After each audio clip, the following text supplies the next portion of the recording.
6 फरवरी 1874 में श्रील प्रभुपाद का जन्म श्रील भक्ति विनोद ठाकुर के पुत्र के रूप में हुआ।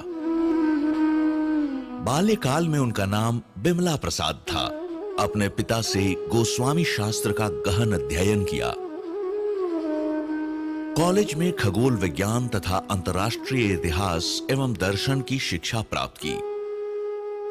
मार्च 1918 में श्रील प्रभुपाद ने चंद्रशेखर आचार्य ब्रजपत्तन के निवास पर वैष्णव अनुष्ठानों के साथ संन्यास लिया एवं चैतन्य मठ की स्थापना की। सन 1930 में गौड़िया मिशन के मुख्य कार्यालय को श्री गौड़िया मठ बाग बाजार कोलकाता में स्थानांतरित किया गया। फिर संपूर्ण भारत व विदेशों में कुल 64 शाखाएं स्थापित की गईं। गोस्वामी प्रभुपाद ने 5 प्रांतीय भाषाओं में 6 पत्रिकाओं सहित 100 से अधिक पुस्तकों का संपादन और प्रकाशन किया।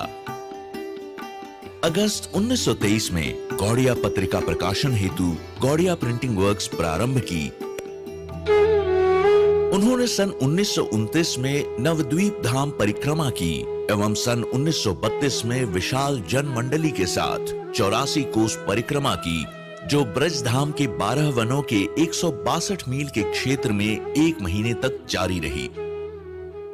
उन्होंने शिक्षा में क्रांति हेतु भारत के विभिन्न स्थानों कुरुक्षेत्र, मायापुर, कलकत्ता, ढाका, पटना, बनारस, इलाहाबाद आदि स्थानों पर विराट आध्यात्मिक प्रदर्शनियां आयोजित की, जिनमें लाखों भक्त आकर्षित होते थे।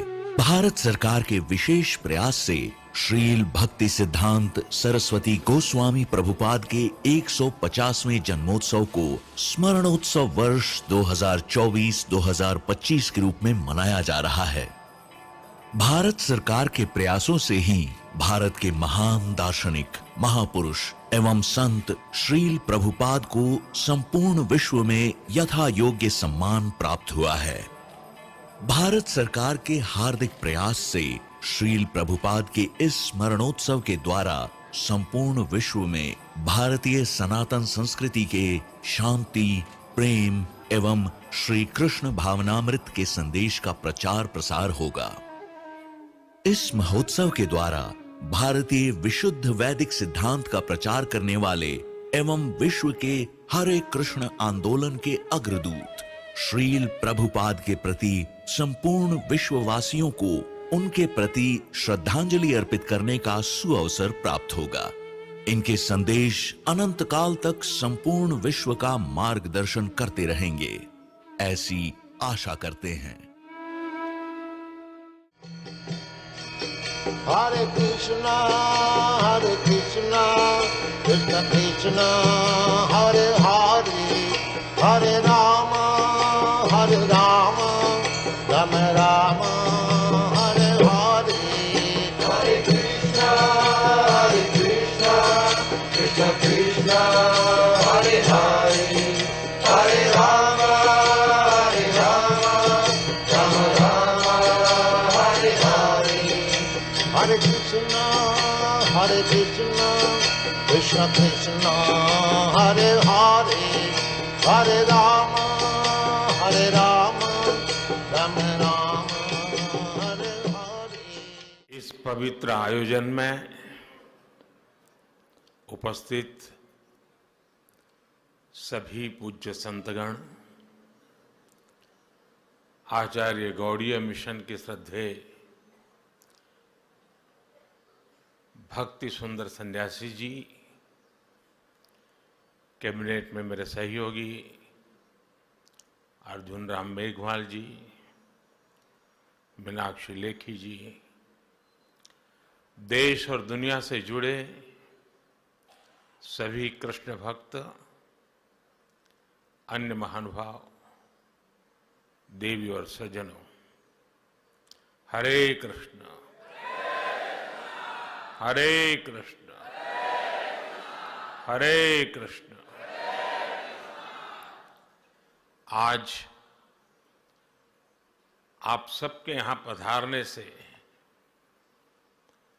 भारत मंडपम की भव्यता और बढ़ गई है।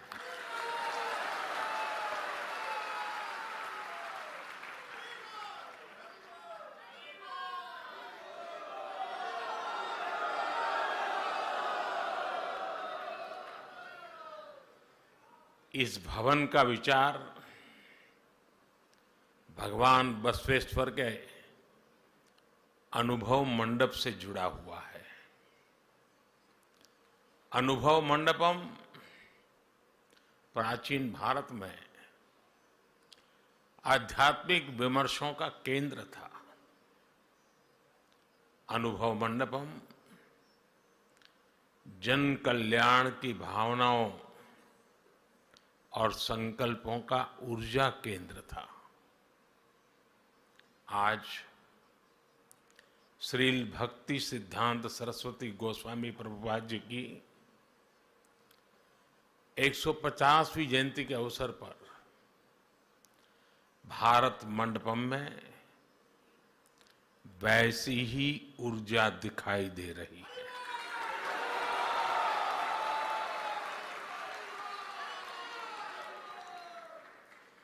हमारी सोच भी थी कि ये भवन भारत के आधुनिक सामर्थ्य और प्राचीन मूल्यों दोनों का केंद्र बनना चाहिए। अभी कुछ महीने पहले G20 समिट के जरिए यहां से नए भारत के सामर्थ्य के दर्शन हुए थे और आज इसे वर्ल्ड वैष्णव कन्वेंशन को आयोजित करने इसका इतना पवित्र सौभाग्य मिल रहा है।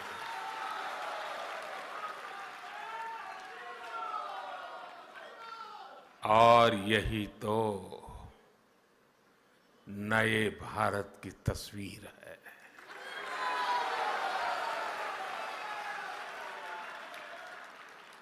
जहां विकास भी और विरासत भी दोनों का संगम है। जहां आधुनिकता का स्वागत भी है और अपनी पहचान पर गर्व भी है।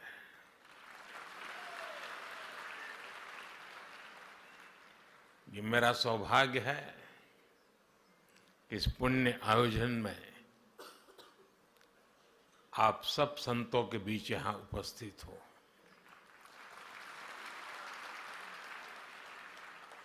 और मैं अपना सौभाग्य मानता हूं कि आप में से बहुत कई संतों के साथ मेरा निकट संपर्क रहा है। मुझे अनेक बार आप सबका सानिध्य मिला है। मैं कृष्णम वंदे जगद्गुरुम की भावना से भगवान के श्री चरणों में प्रणाम करता हूं। मैं श्रील भक्ति सिद्धांत प्रभुपाद जी को श्रद्धापूर्वक नमन करते हुए उन्हें आदरांजलि देता हूं, श्रद्धापूर्वक नमन करता हूं। मैं प्रभुपाद के सभी के अनुयायियों को उनकी 150वीं जन्म जयंती की हृदय से बहुत बहुत शुभकामनाएं देता हूं।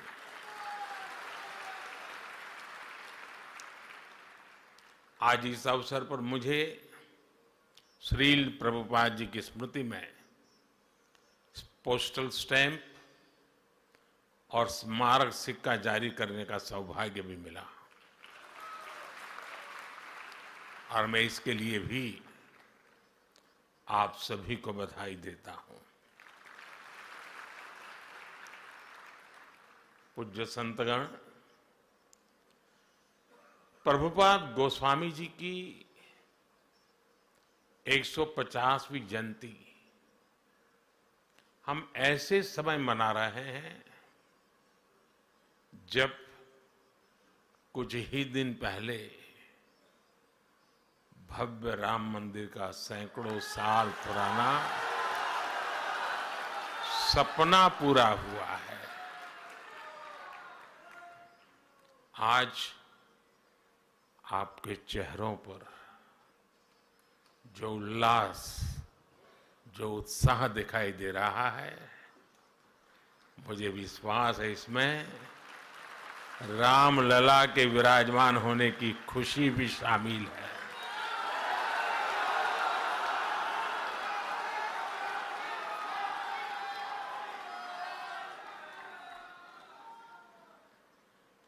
इतना बड़ा महायज्ञ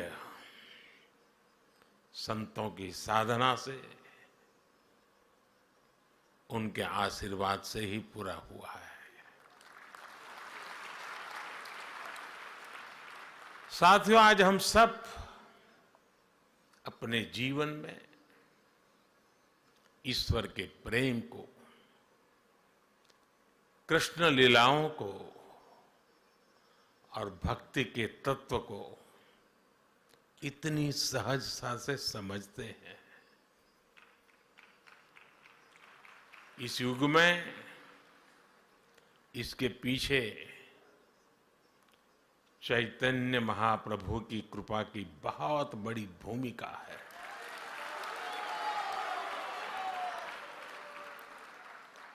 चैतन्य महाप्रभु कृष्ण प्रेम के प्रतिमान थे। उन्होंने आध्यात्म और साधना को जन साधारण के लिए सुलभ बना दिया, सरल बना दिया।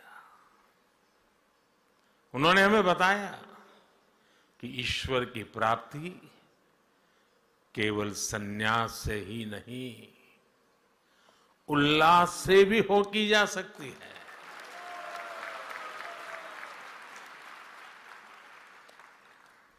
और मैं अपना अनुभव बताता हूं।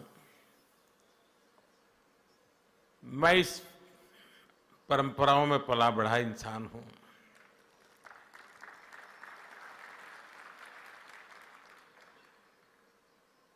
मेरे जीवन के जो अलग अलग पड़ाव है, उसमें एक पड़ाव कुछ और ही था।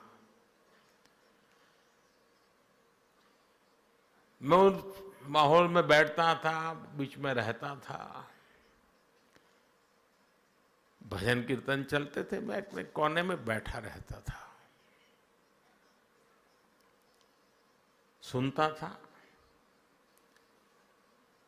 मन भर के, जी भर करके उस पल को जीता था, लेकिन जुड़ता नहीं था, बैठा रहता था। पता नहीं, एक बार मेरे मन को काफी विचार चले। मैंने सोचा, ये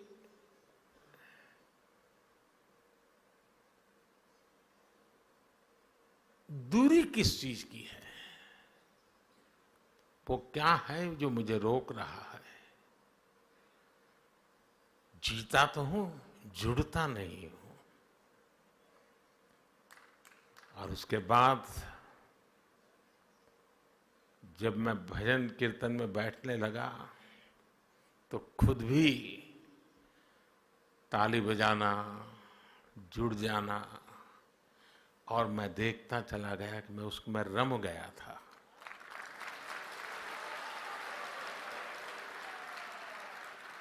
मैंने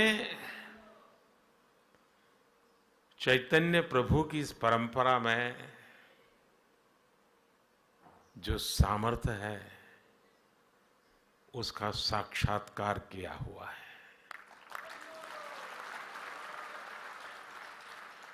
और अभी जब आप कर रहे थे और मैं ताली बजाना शुरू हो गया, तो वहां लोगों को लग रहा है पीएम ताली बजा रहा है।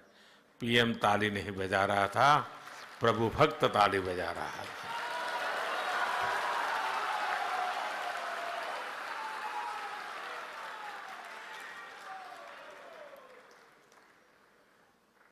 चैतन्य महाप्रभु ने हमें वो दिखाया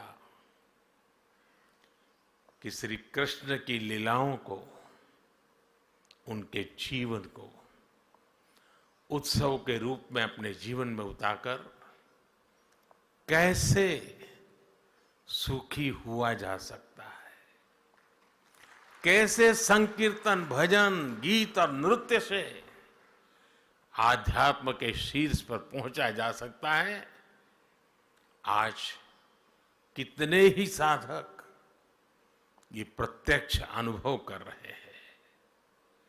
और जिसका अनुभव को आनंद होता है, मुझे उसका साक्षात्कार हुआ है।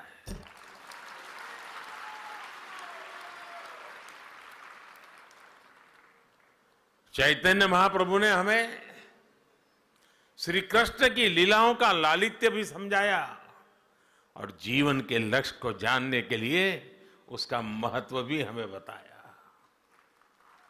इसलिए भक्तों में आज जैसी आस्था भागवत जैसे ग्रंथों के प्रति है, वैसा ही प्रेम चैतन्य चरितामृत और भक्तमाल के लिए भी है।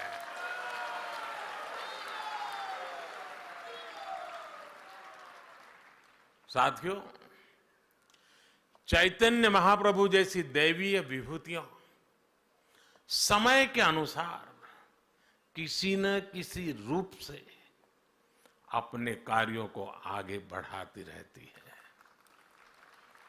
श्रील भक्ति सिद्धांत प्रभुपाद उन्हीं के संकल्पों की प्रतिमूर्ति थे।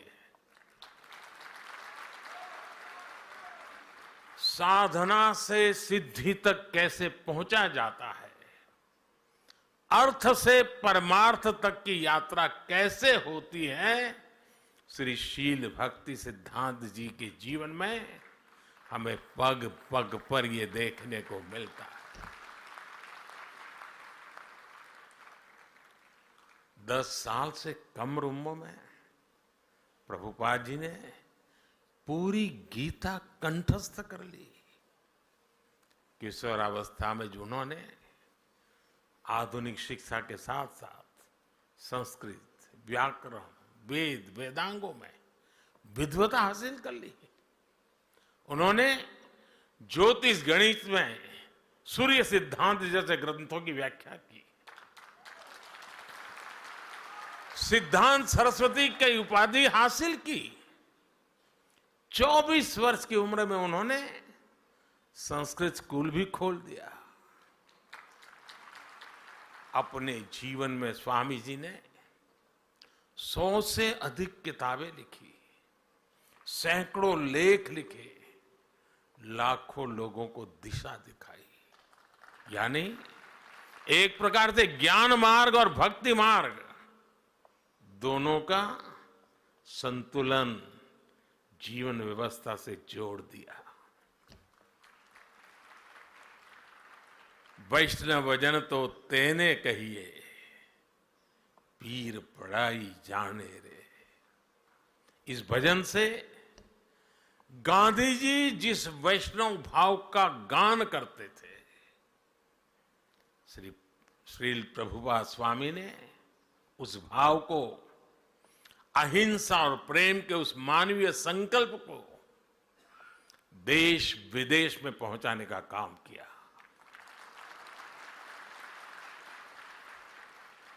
साथियों, मेरा जन्म तो गुजरात में हुआ है।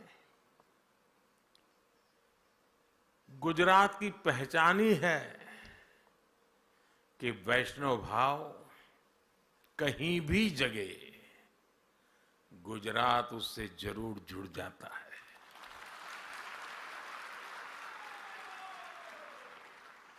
खुद भगवान कृष्ण मथुरा में अवतरित होते हैं, लेकिन अपनी लीलाओं का विस्तार देने के लिए वो द्वारिका आते हैं। मीराबाई जैसी महान कृष्ण भक्त राजस्थान में जन्म लेती हैं, लेकिन श्री कृष्ण से एकाकार होने वो गुजरात चली आती है।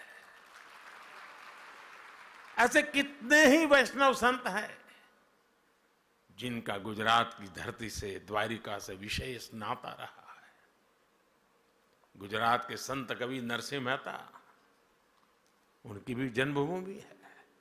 इसलिए श्री कृष्ण से संबंध, चैतन्य महाप्रभु की परंपरा, ये मेरे लिए जीवन का सहज स्वाभाविक हिस्सा है। साथियों, में 2016 में गौड़ीय मठ के शताब्दी समारोह में आप सबके बीच आया था। उस समय मैंने आपके बीच भारत की आध्यात्मिक चेतना पर विस्तार से बात की थी।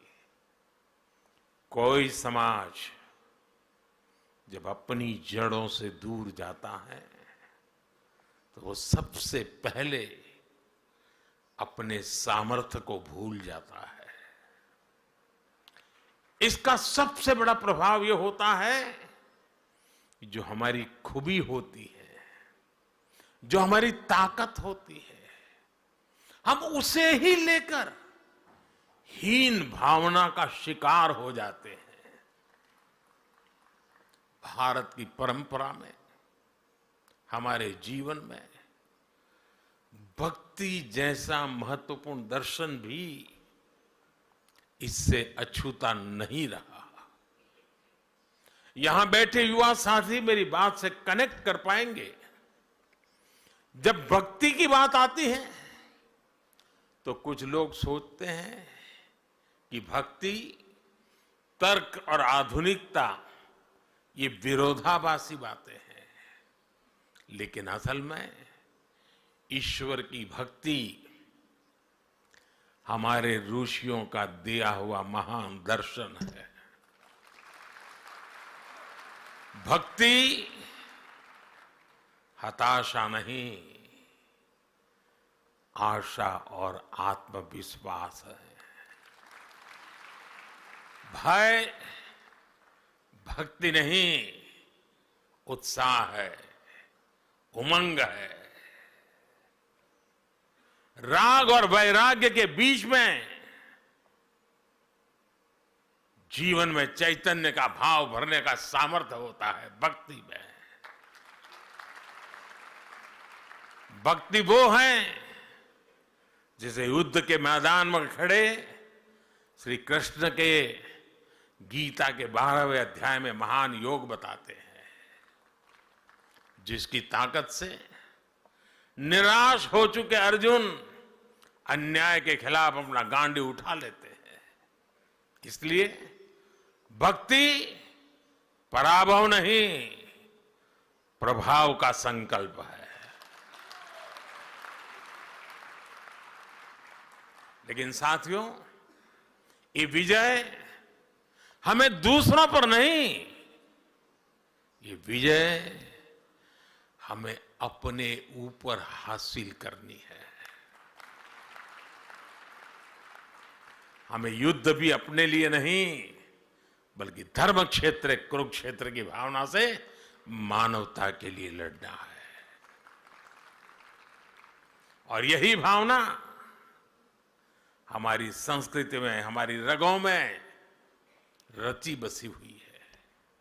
इसलिए भारत कभी सीमाओं के विस्तार के लिए दूसरे देशों पर हमला करने नहीं गया। जो लोग इतने महान दर्शन से अपरिचित थे, जो उसे समझे नहीं, उनके वैचारिक हमलों ने कहीं न कहीं हमारे मानस को भी प्रभावित किया। लेकिन हम श्रील प्रभुपाद जैसे संतों के ऋणी हैं, जिन्होंने करोड़ों लोगों को पुनः सच के दर्शन कराए, उन्हें भक्ति की गौरव भावना से भर दिया। आज आजादी के अमृत काल में गुलामी की मानसिकता से मुक्ति का संकल्प लेकर देश संतों के उस संकल्प को आगे बढ़ा रहा है। साथियों, यहां भक्ति मार्ग के इतने विद्वान संतगण बैठे हैं। आप सभी भक्ति मार्ग से भली भांति परिचित है।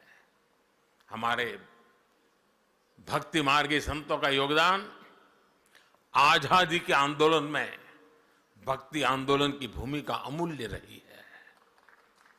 भारत के हर चुनौतीपूर्ण कालखंड में कोई न कोई महान संत, आचार्य, ऋषि, मुनि किसी न किसी रूप में राष्ट्र को दिशा देने के लिए सामने आए हैं। आप देखिए, मध्यकाल के मुश्किल दौर में जब हार भारत को हताशा दे रही थी, तब भक्ति आंदोलन के संतों ने हमें हारे को हरि नाम, हारे को हरि नाम मंत्र दिया। इन संतों ने हमें सिखाया कि समर्पण केवल परम सत्ता के सामने करना है। सदियों की लूट से देश गरीबी की गहरी खाई में था। तब संतों ने हमें त्याग और तितिक्षा और जीवन जीकर अपने मूल्यों की रक्षा करना सिखाया। हमें फिर से ये आत्मविश्वास से हुआ कि जब सत्य की रक्षा के लिए अपना सब कुछ बलिदान किया जाता है तो असत्य का अंत होकर ही रहता है। सत्य की ही विजय होती है, सत्यमेव जयते। इसलिए आजादी के आंदोलन को भी श्रील स्वामी प्रभुपाद जैसे संतों ने असीम ऊर्जा से भर दिया था। प्रभुपाद स्वामी के पास नेताजी सुभाष चंद्र बोस और महामना मालवीय जैसी हस्तियां उनके आध्यात्मिक मार्गदर्शन लेने आती थी। साथियों, बलिदान देकर भी अमर होने रहने का यह आत्मविश्वास हमें भक्ति योग से मिलता है। इसलिए हमारे ऋषियों ने कहा है, अमृत स्वरूपाच, अर्थात वह भक्ति अमृत स्वरूपा है। आज इसी आत्मविश्वास के साथ करोड़ों देशवासी राष्ट्र भक्ति की ऊर्जा लेकर अमृत काल के में प्रवेश कर चुके हैं। इस अमृत काल में हमने अपने भारत को विकसित बनाने का संकल्प लिया है। हम राष्ट्र को देव मानकर देव से देश का विजन लेकर आगे बढ़ रहे हैं। हमने अपनी ताकत, अपनी विविधता को बनाया है। देश के कोने कोने के सामर्थ्य है। यही हमारी ऊर्जा, हमारी ताकत, हमारी चेतना है। साथियों, यहां इतनी बड़ी संख्या में आप सब लोग एकत्र हैं। कोई किसी राज्य से है, कोई किसी इलाके से है। भाषा, बोली, रहन सहन भी अलग अलग है, लेकिन एक साझा चिंतन सबको कितनी सहजता से जोड़ता है। भगवान श्री कृष्ण हमें सिखाते हैं, अहम आत्मा गुणाकेश सर्वभूताशय स्थित, अर्थात सभी प्राणियों के भीतर उनकी आत्मा के रूप में एक ही ईश्वर रहते हैं। यही विश्वास भारत के अंतर मन में नर से नारायण और जीव से शिव की अवधारणा के रूप में रचा बसा है। इसलिए अनेकता में एकता का भारत का मंत्र इतना सहज है, इतना व्यापक है कि उसमें विभाजन की गुंजाइश ही नहीं है।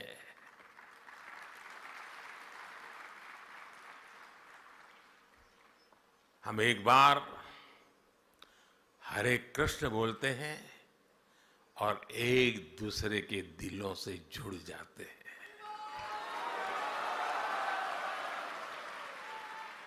इसलिए दुनिया के लिए राष्ट्र एक राजनैतिक अवधारणा हो सकती है, लेकिन भारत के लिए तो एक भारत श्रेष्ठ भारत ये आध्यात्मिक आस्था है। हमारे सामने खुद श्रील भक्ति सिद्धांत गोस्वामी का जीवन भी एक उदाहरण है। प्रभुपाद जी पुरी में जन्मे और चैतन्य महाप्रभु की परंपरा को आगे बढ़ाया और अपनी इस आध्यात्मिक यात्रा का केंद्र बनाया बंगाल में स्थापित अपने मठ को। बंगाल की धरती में बात ही कुछ ऐसी है कि वहां से आध्यात्म और बौद्धिकता निरंतर ऊर्जा पाती है। बंगाल चैतन्य महाप्रभु और प्रभुपाद जैसे उनके अनुयायियों की तो कर्मभूमि रही है। उनके प्रभाव से आज प्रेम और भक्ति की एक वैश्विक मूवमेंट बन गए हैं। साथियों, आज भारत की गति प्रगति की हर तरफ चर्चा हो रही है। आधुनिक इंफ्रास्ट्रक्चर में, हाईटेक सेवाओं में भारत विकसित देशों की बराबरी कर रहा है। कितनी ही फील्ड्स में हम बड़े बड़े देशों से आगे भी निकल रहे हैं। हमें लीडरशिप के रोल में देखा जा रहा है। लेकिन साथ ही आज भारत का योग भी पूरी दुनिया में घर घर पहुंच रहा है। हमारे आयुर्वेद और नेचुरोपैथी की तरफ विश्व का विश्वास और बढ़ता चला जा रहा है।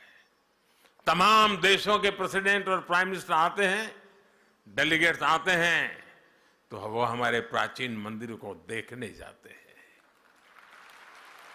इतनी जल्दी ये बदलाव आया कैसे? ये बदलाव आया कैसे? ये बदलाव आया है युवा ऊर्जा से। आज भारत का युवा बोध और शोध दोनों के साथ में लेकर के चलता है। हमारी नई पीढ़ी अब अपनी संस्कृति को पूरे गर्व से अपने माथे पर धारण करती है। आज का युवा स्पिरिचुअलिटी और स्टार्टअप्स दोनों की अहमियत समझता है, दोनों की काबिलियत रखता है। इसलिए हम देख रहे हैं, आज काशी हो या अयोध्या, तीर्थ स्थलों में जाने वालों में बहुत बड़ी संख्या हमारे युवाओं की होती है। जब नेतृत्व युवा करेगा तो देश चंद्रमा पर रोवर भी उतारेगा और उस स्थान को शिव शक्ति नाम देकर अपनी परंपरा को पोषित भी करेगा। अब देश में वंदे भारत ट्रेन भी दौड़ेगी और वृंदावन, मथुरा, अयोध्या का कायाकल्प भी होगा।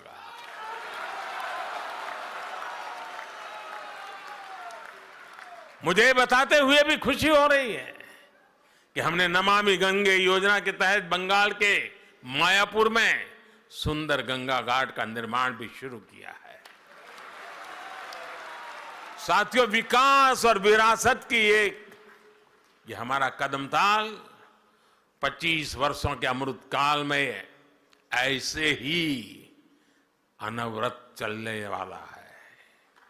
संतों के आशीर्वाद से चलने वाला है। संतों के आशीर्वाद से हम विकसित भारत का निर्माण करेंगे और हमारा अध्यात्म पूरी मानवता के कल्याण का मार्ग प्रशस्त करेगा।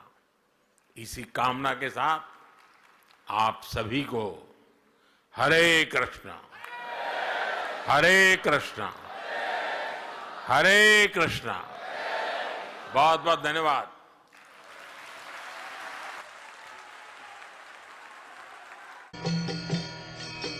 Hare Krishna, Krishna Krishna